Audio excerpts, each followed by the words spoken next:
Magandang araw mga auntie ko. So for today's video nga mga auntie ko ay naisipan ko na ayusin at i-upload na ang kuha ni video na ito. Sa totoo nga lang yun mga auntie ko, ito pa nga mga auntie ko ay nung nasa Bicol pa kami at ngayon ko nga lang naisipan na i-upload. Umagang-umaga nga yun mga auntie ko at naisipan namin na kumain ng lugaw. Ito nga palang lugawan na ito, may-ari din ay ang dito ng asawa ko. So, naisipan namin na maglugaw dahil nga nung gabi na yun ay nag-inom kami at kailangan namin ng pampatanggal ng hangover at naisipan namin na maglugaw dito. Ito nga palang lugawan na ito mga auntie ko ay 24/7 at makikita nyo sila sa bayan ng Kapalonga, Camarines Norte sa Purok 4 Sabang. So dito nga pala sa Purok 4 Sabang mga auntie ko ay marami ding paliguan at marami nga kayong pwedeng kainan dahil tabing kalsada nga lang siya.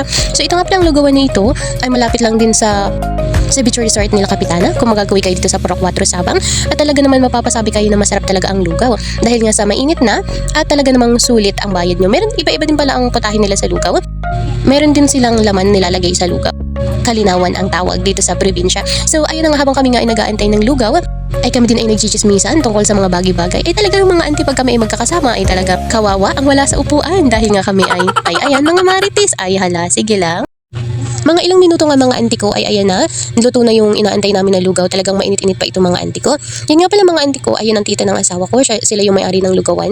Talaga naman mga auntie ko, pag natikman nyo ang lugaw dito ay napakasarap talaga. Tanggal talaga din ang hangover nyo mga auntie. At syempre talaga namang dinadayo din ang lugawan dito nila tito. At ayan na nga, una kong nilagay sa lugaw ko ay ang kalamansi para naman makatikim ako ng maasim-asim kasi nga talaga pakilasa ko ay mapait. At syempre dahil mahilig tayo sa maanghang ay naglagay din ako ng chili sauce. At syempre hindi din dyan mawawala ang chili powder. O diba? Hindi mapagkakamalang hindi ako mahilig sa maanghang dahil puro maanghang ang nilalagay ko sa lugaw. Pero sabi nga nila mga auntie ay kanya-kanyang trip lang yan. O diba?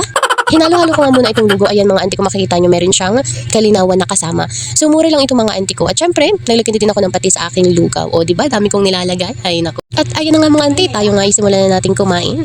At ito nga pala, natatawa pala ako dito kay Casey dahil nga lahat ng itlog sa lamesa na nilagay ni tita ay talagang binasag niya. Ay ang akala niya pala ay sa amin lahat. Ay nako, pasaway talaga itong si Casey. Ito nga pala si Lawrence, mga auntie ko, o diba? Talagang sarap na sarap siya sa paghigop ng lugaw. Talagang feel na feel niya ang lasa ng lugaw na ito. Ay ito nga din si Tita Ider, ay talagang hindi mo maitsurahan. Kung ano nga baga ang gagawin sa lugaw, ay mainit pa daw ay malamang auntie ko. Yan ay kakaahon pa lang. Ito namang isa kong kasama mga auntie ay ayan seryoso sa pagbabalat ng itlog. Hindi mo alam kung siya ba ay nasisiyahan sa itlog o kung nasisiyahan sa kinakain.